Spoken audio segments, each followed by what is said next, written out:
So I'm trying voice in this video. I managed to get it to not pick up background noise.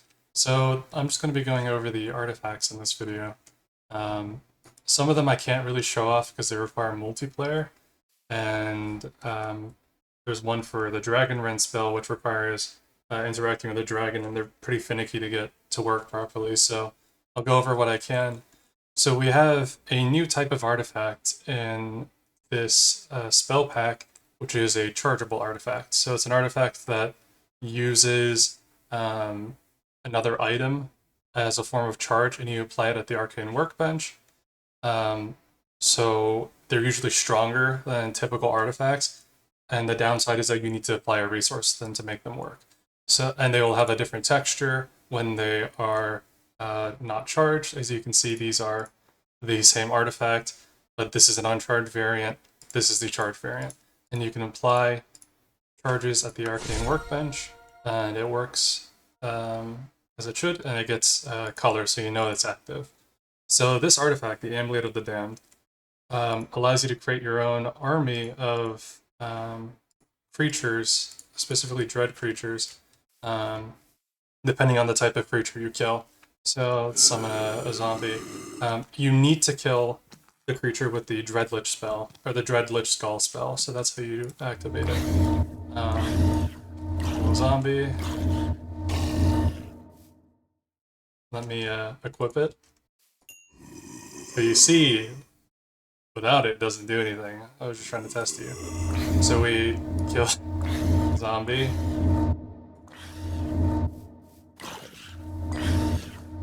And out comes up a Dreadghoul. And this will last forever. You can have up to 4, depending on your potency. If you have, let's say 30% potency, you can have up to 5. And it depends on the last skull that killed something. So if you have 5 and you use lower potency spells, you will maintain the 5. But if one dies, you will not get that 5th one back. You need to have increased potency to activate it. And in creative mode, these do not take charge. So that is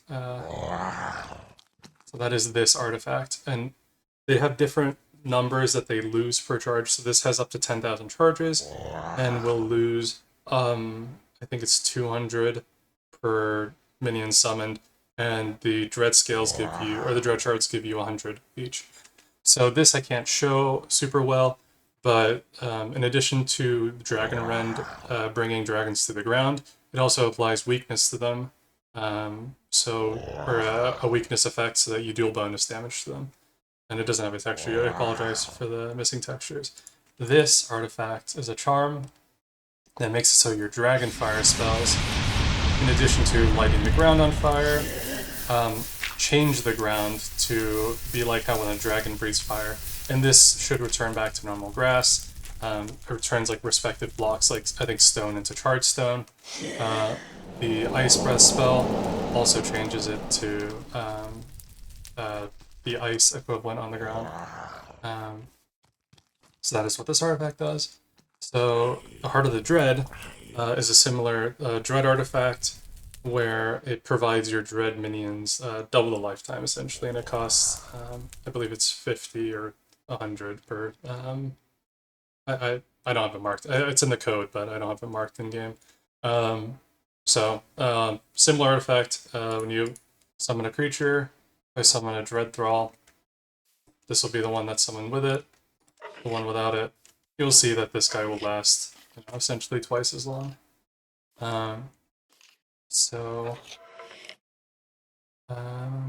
This is the Dwarven Gearbox. And sorry, I should mention that the Dwarven Gearbox, the Tectorix, the Horn of Dovercreed, these artifacts do not take charge. They're just a standard artifact. They're lower power level, so you will get a lesser effect. But if I chain a creature with, it will attack this guy. Okay, well he's gonna die. Do you see the other guy disappeared? This guy's still alive for the time being. I can just use it on this guy. So these two spells involve applying chains to targets. If you sneak and right-click, you take off all your chains. This is an AoE version of it.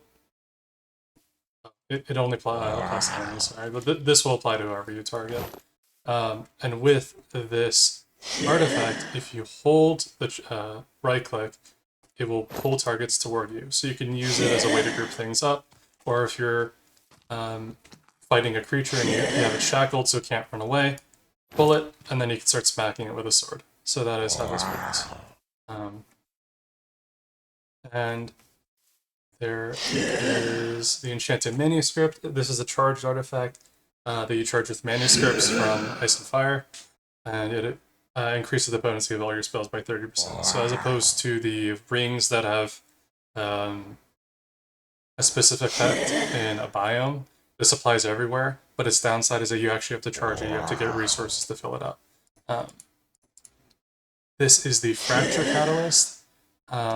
This will make statues have a chain explosion. Usually, when you destroy a statue with the Explode Statue spell, it'll just destroy the one, but with this artifact, I'll use trolls because they turn into stone immediately. So without the artifact, it just one blows up, and I can summon more.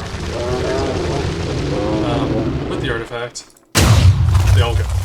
So if you have statues created by the Gorgon Gaze spell, which is a spell that only applies to targets that are looking at you, you're making eye contact with,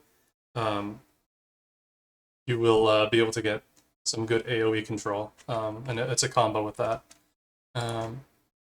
There is the Regenerating Head, and the way this works is a charged artifact that uses Hydra Hearts as a charge, so it's an expensive thing to get, and it has a similar effect to the Hydra Heart, where it gives you regeneration. But this, also similar to Totem of Undying, when you take lethal damage, it will prevent the damage, and then apply the Hydra Pulse spell, which gives you massive regeneration, scaling with how low your health is. So this is a really good way to make a recovery if you're low. And I forget, I think maybe the heart counts for 2, but this has up to 3 charges, so you can use it to recover very easily. But then again, charged artifacts, a very powerful effect, but has downsides in that you have to spend a rare resource on it. So this artifact allows your trolls to be resistant to sunlight. So normally troll summons will turn to stone in sunlight. If you summon them during the day, it tells you can't as long as they're in sunlight. So this makes it so these guys can now work in daytime, which can make the spell a lot more powerful, because originally it's all these minions are very strong, and I think 2 can take down an Iron Golem, which is another master spell. Now they can survive during the day, so you have a lot more versatility. And this artifact I can't show in single player, but the cockatrices in Ice and Fire have an ability that the more cockatrices that are looking at the target that they're lasering, the more powerful it gets. This allows you to make it so your allies, so people you've sneak and right-clicked with a wand on, can also have that capability. So it just strengthens your spells and makes it so that if you're in a group setting, you can be more powerful. And it's a charged artifact too that uses the Cockatrice Eye, which is a rare drop from the cockatrices. So the Dread Crown, it's a crown artifact. Makes it so your Dread Thralls summon with armor, which is what they normally spawn with, and Ice and Fire. But this increases it. I mean, this makes it significantly more powerful. The armor makes it 3 times more tanky and 3 times hit harder. Normally, without the armor, Dread Thrall's equivalent to like a zombie, which is why it's a novice spell. And this uses charges. As you can see, I'm in survival mode now, and I use 25 charge. So it only applies to Dread Thralls, so that's how that works. Go back to creative. And this is the Gorgon Mask, which you charge with Gorgon Heads, which are a rare drop.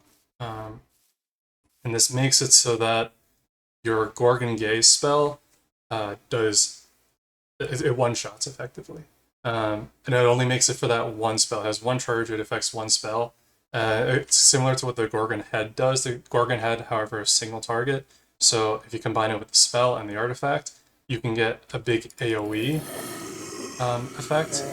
Let me see if I can get these guys to look at me in survival. I'll turn to stone immediately. Normally, it would take some time, but you can one-shot a player with this. But in exchange, you have to sacrifice a Gorgon's head, and the Gorgon's head can one-shot players normally too, so it's not super unbalanced. And if you're concerned with the balance aspect of it, there is a way to modify the damage. If it's a negative number, it does insta-kill damage.